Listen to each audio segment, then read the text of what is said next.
अगर आप आंध्र प्रदेश वाले तिरुपति बालाजी के दर्शन नहीं कर पा रहे हैं तो आइए मैं आपको करवाती हूँ दिल्ली वाले तिरुपति बालाजी के दर्शन, जिनका एक भव्य मंदिर दिल्ली के एक छोटे से कोने में स्थित है, जिसके बारे में बहुत कम लोग जानते हैं। तो आइए करवाती हूँ आपको दिल्ली के दिल में बसे तिरुपति बालाजी के इस छोटे से मंदिर में तिरुपति जी के दर्शन।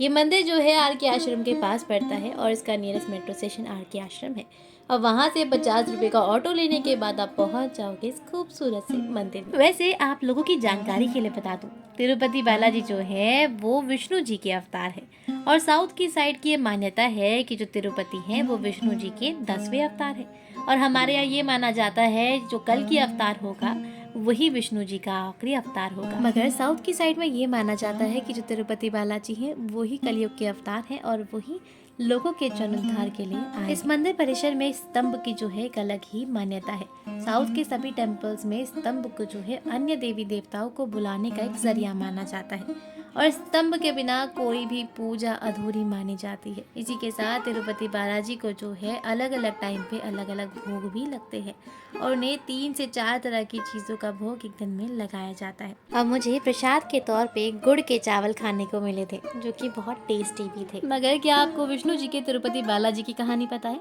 आइए मैं आपको बताती हूँ। एक बार की बात है, कुछ ऋषि तपस्या कर रहे थे मगर उनके बीच में एक सवाल उठा कि हम कौन से भगवान को पूज रहे हैं, किसको मनाने की कोशिश में है। तभी नारद मुनि वहाँ पे आते हैं और कहते हैं कि तुम खुद देख के आओ और देख लो कौन सा भगवान तुम्हारी बात को जल्दी सुनता है। महर्षि भृगु जो है ब्रह्मा विष्णु और शिव तीनों के पास गए मगर शिव और ब्रह्मा ने उनकी बात नहीं सुनी और वो उन्हें श्राप दे के आ गए। जब वो विष्णु जी के पास पहुंचे तो वो लक्ष्मी जी के साथ इतना लीन थे कि उन्होंने उनकी बात ही नहीं सुनी। गुस्से में आके ऋषि ने उनकी छाती पे पैर मार दिया मगर इससे भी विष्णु जी गुस्सा नहीं हुए बल्कि उनसे माफी मांगने लगे।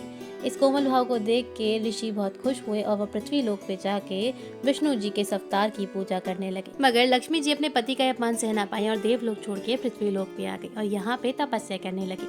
जब विष्णु जी को ये बात पता चलती है तो वो भी देवलोक छोड़ के पृथ्वी लोक पे एक अवतार ले लेते हैं।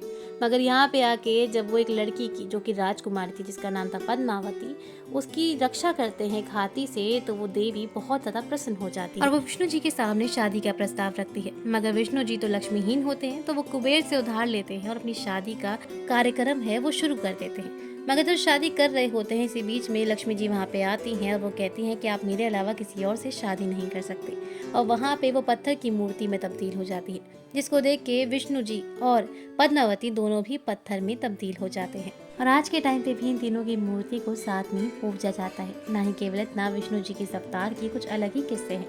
कुछ लोग ये मानते हैं कि आज तक जो विष्णु जी के भक्त हैं वो तिरुपति का यानी विष्णु जी का उद्धार वापस करने के लिए उनके मंदिरों में सोना चांदी पैसे सब कुछ चढ़ाते हैं। तो कुछ लोग ये कहते हैं कि ये मूर्ति जिंदा है। जब आप पास में इस मूर्ति के कान लगा के देखोगे तो आपको समुद्र की लहरों की आवाज़ सुनाई देने वाली है और इस मूर्ति को पसीना भी आता है। तो मंदिर में एक सेवादार जरूर होते हैं जो कि मूर्ति का पसीना पूछे। लोग तिरुपति बालाजी की मूर्ति को जिंदा समझते हैं और वो अपनी परेशानी भी अपने भगवान के पास उनसे बात करने जरूर आते हैं, जिसे मानो ने बताने के बाद उनकी सारी परेशानियों का हल मिल जाए।